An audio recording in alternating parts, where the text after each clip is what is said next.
Welcome back. Now, once you've taken care of the graphical elements in your channel, what you can do is you can click this button that says Customize Channel. When you click that button, it's going to take you to another view of your channel. Now, the first thing we're going to do is we're going to go to this gear. And you want to make sure that all of these settings are the way that you want them if you want to keep the default settings. Once you've done that, you'll then click Save.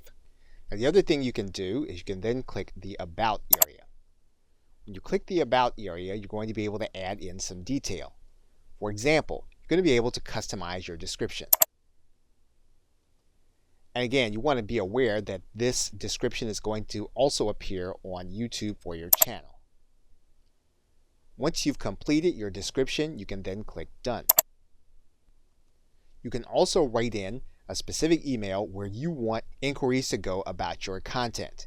And so you can add that email here in this area. If you want to add in a support email, you can do that. Once you have your email address in, you can then click Done.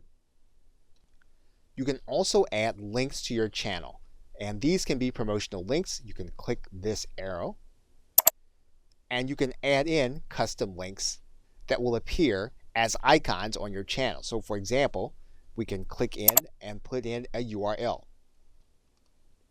Okay, what you'll note is that you can overlay on top of your custom art on your channel, so that means that they'll be clickable on top of the channel that your people will be seeing. And so once you have all of your sites in, you're then going to click Done. And then your content will then be available. And you'll also notice your icons here on top of your channel. You can also arrange your content on your channel. For example, what you can do is you can feature a certain video. You can add a heading and then click Save. You can also decide on which videos are going to appear. You can either have your latest activity or your latest upload. Once you've completed what you want your channel front to look like, you can then click Done. Okay, so with that, thanks, and I will see you in another video.